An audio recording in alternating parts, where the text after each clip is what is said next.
I think what makes Good Lawyer different, like at the core, is the fact that we are not a law firm. And it seems so simple to say, but I think one of the biggest challenges with traditional law firms is their organization, is the structure of that business. And I can tell you that no good lawyer in town or anywhere else would ever recommend the limited liability partnership model that all traditional law firms in Canada operate under to their business clients, because it is not the best vehicle to deliver service and certainly not the best vehicle to drive long-term change. Beyond that, and I think, getting into some of the more granular details, the focus on transparent fixed fee legal services as opposed to this sort of tradition and obsession with the billable hour is another core difference to how Good Lawyer is differentiating ourselves in the market.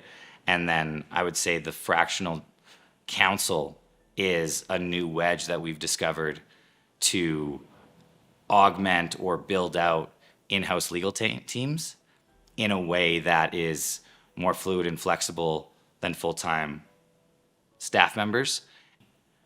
And for lawyers, provides an avenue to build a private practice that provides the flexibility and freedom that lawyers, especially millennial lawyers like myself, are really looking for. I've always been an entrepreneur, and at the core, that is part of the reason I wanted to start Good Lawyer, was to reduce the friction for entrepreneurs like myself, because I saw legal as this huge unnecessary hurdle for so many entrepreneurs. But really the surprising part, I think, for me was actually going to law school and becoming, for a pretty decent period of my life, a practicing corporate lawyer. At that time, when I was making the decision to go to law school or not, unfortunately, my father passed away, and I wasn't really quite ready to take a leap and start my own business. School always came, fairly naturally and felt like a safe and productive, extension of what I was doing, continuing on to law school, because I knew I didn't want to be an accountant, which was my major in undergrad. I knew it would make mom happy, and that's how I found my way into the law. Was there ever a moment that everything fell into place?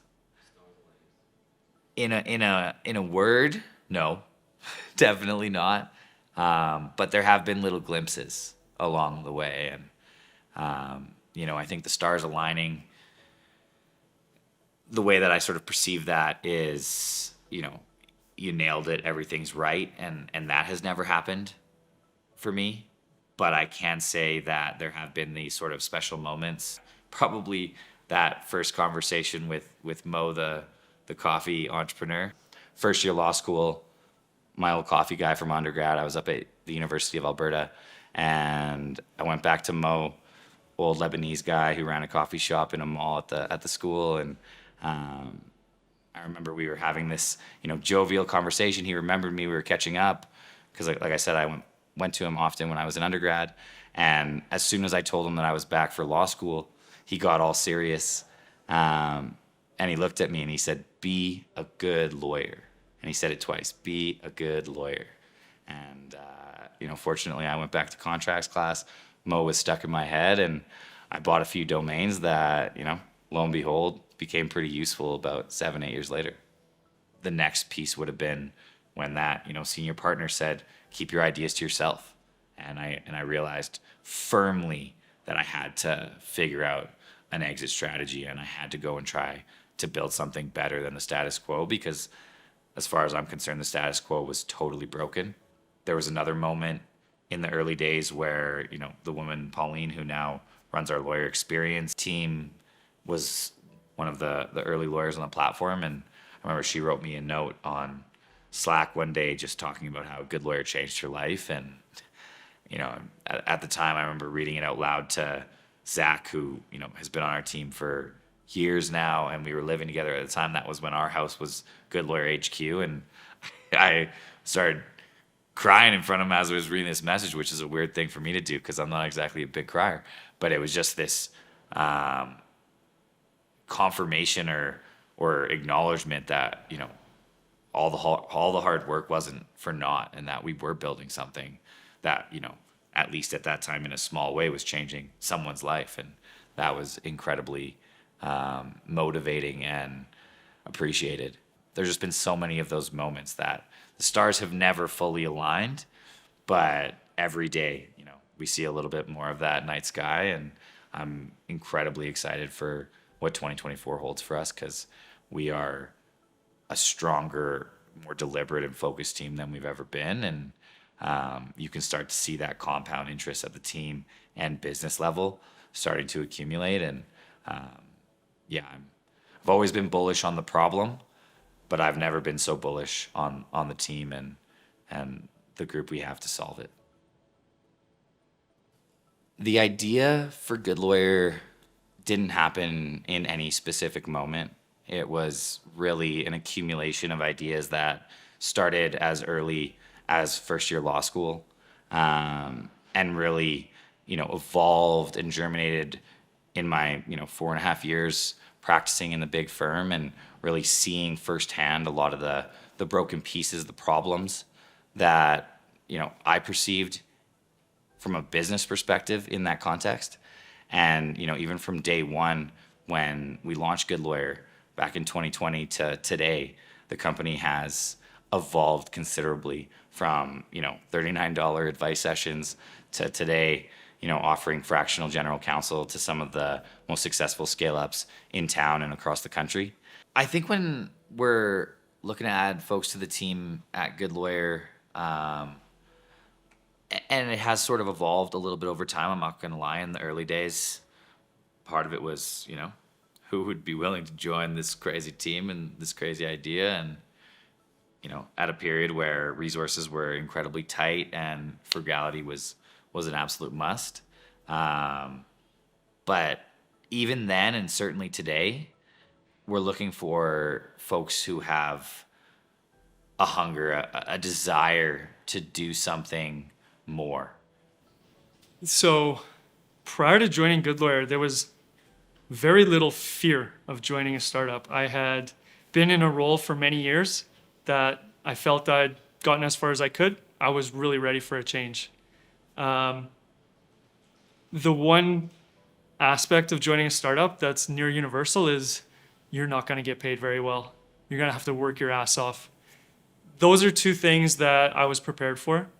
I'm still young. I don't have a lot of other responsibilities. I can get by on what Goodlawyer has called communist wages. We still don't get paid particularly well, but they're certainly a step above where they were in 2021. The culture of innovation within Goodlawyer permeates everything that we do, and it really comes from Brett on down.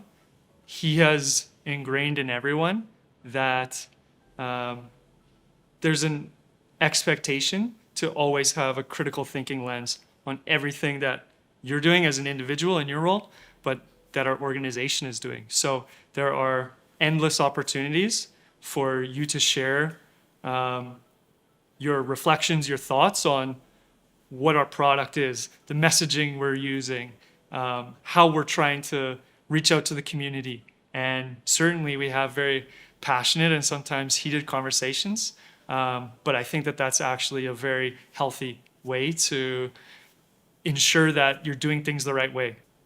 I was very quickly sold on the kind of the sense of adventure and challenge inherent to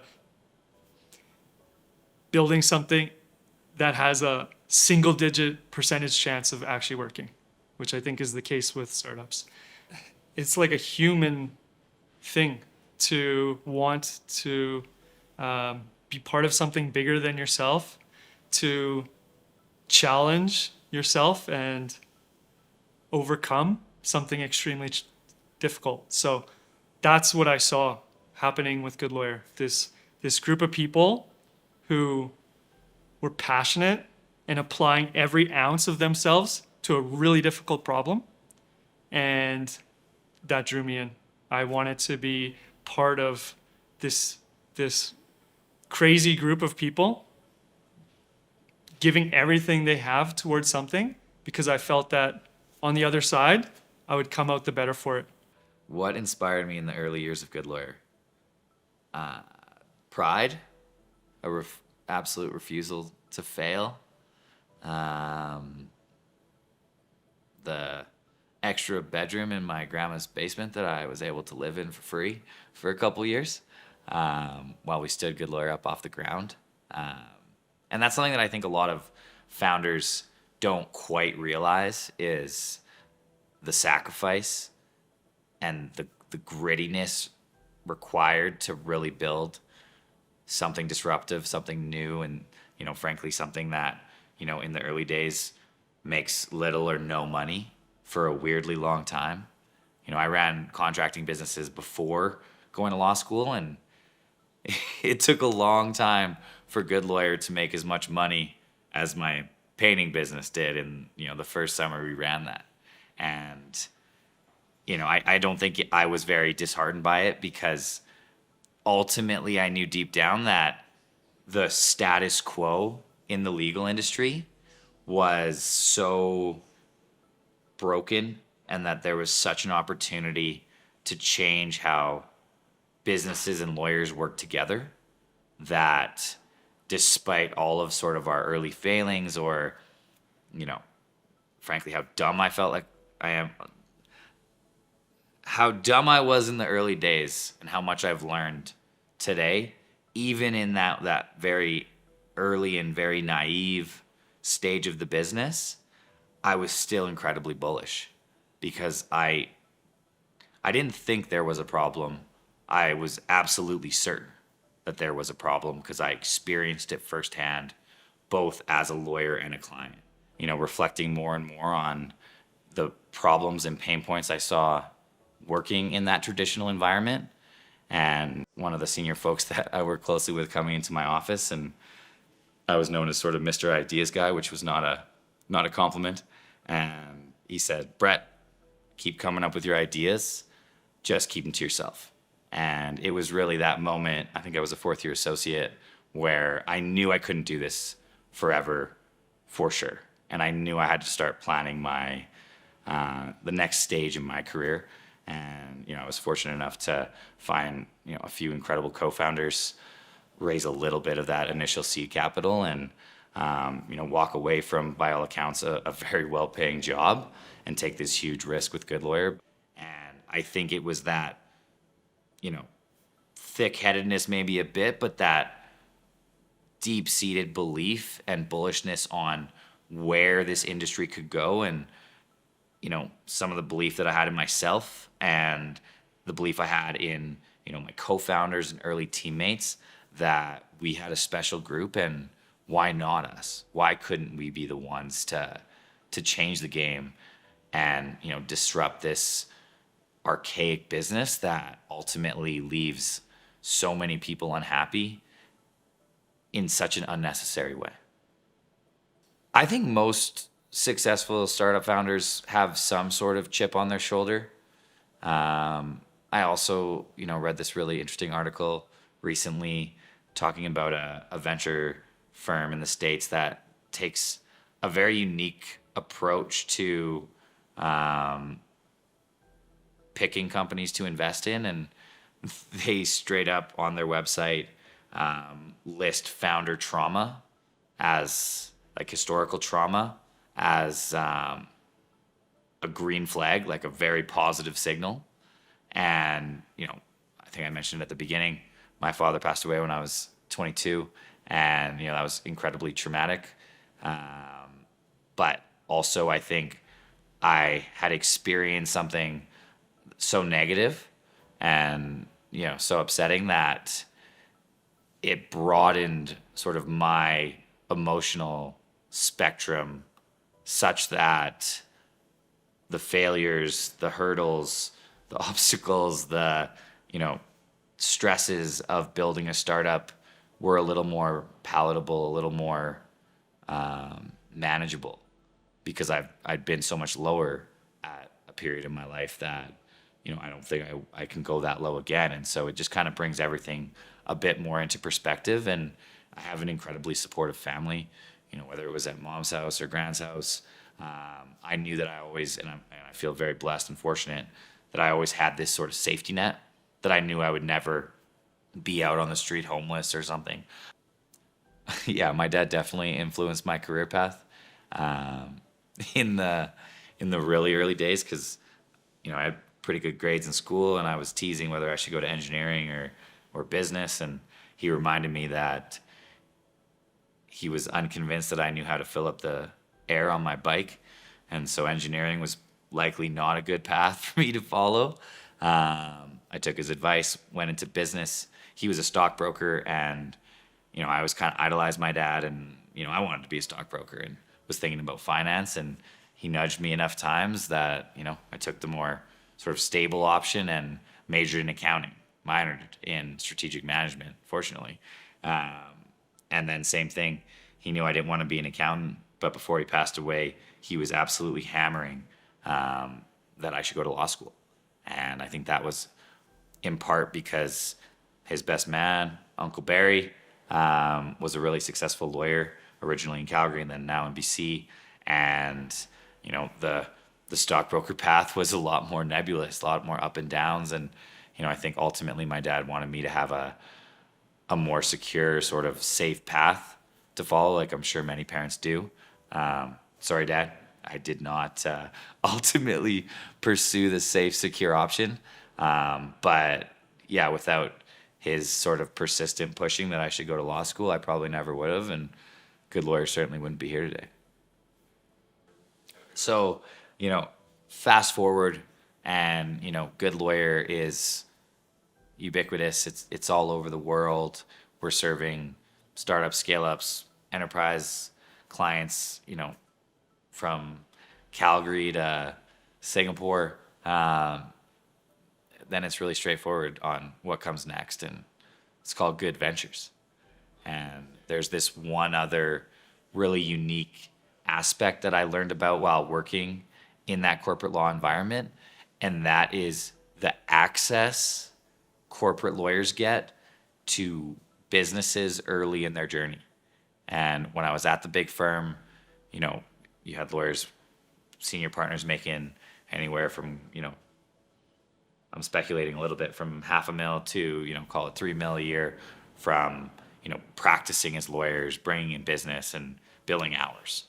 But then you had like a few of these lawyers who were just off the charts.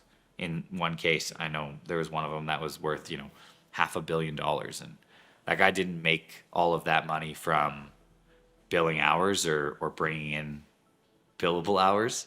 He made that from getting in on the ground floor of early stage oil and gas companies. And that always sat with me. And if I can fast forward to a future where Goodlawyer is supporting, these early stage companies all over the world, we will have the data and the information to make calculated bets on the best companies or the highest potential reward companies on day one. And I think that future where there's a Good Ventures bolstered by the information and access that a company like Goodlawyer could have provides an incredibly interesting investment vehicle. And I do sort of have this, dream I don't talk about too much of being on the cap table of all of the best companies all over the world before Y Combinator sees them, before Andreessen Horowitz sees them, and being there because we were there with the Goodlawyer on day one, and Good Ventures had the opportunity to back those founders before anybody knew they were there. I definitely think that there is in my family a bit of that entrepreneurial lean on the Colvin side, on my dad's side, less so on the Hessen side. My mom's dad was an anesthesiologist. She's a PhD psychologist at the Rocky View, and my dad's dad was a carny turned entrepreneur, and my dad was a stockbroker. So yeah, I definitely think I had that sort of entrepreneurial spirit emanating from my dad's side. But I would say that a big difference, I think, between being a stockbroker and what my dad was doing and what I'm doing building a startup is, it always kind of felt a little bit like, as a stockbroker, you're kind of waiting on the side of the road with your thumb out, waiting to get picked up. on your way to riches. Building a startup, you're in the garage, putting the pieces together, building the car.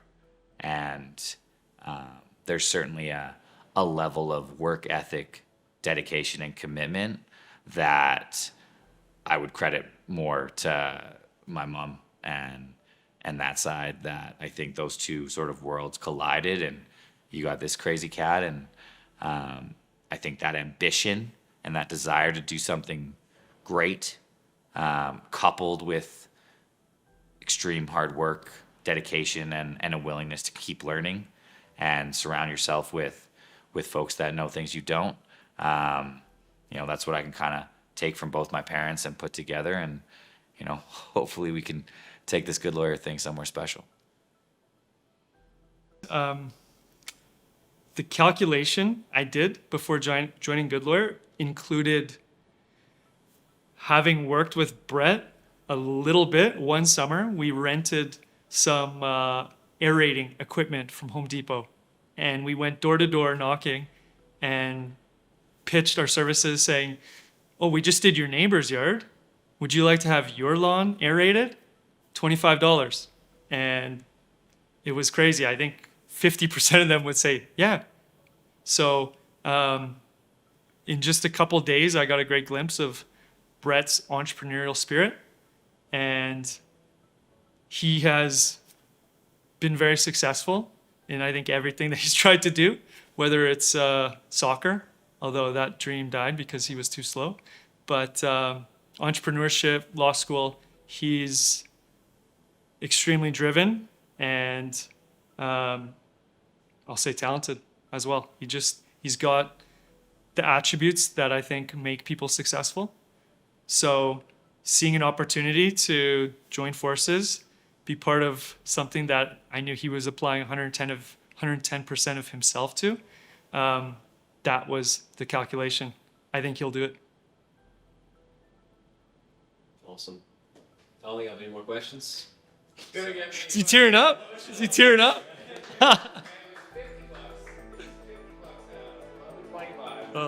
I lost track with all the inflation. I don't know.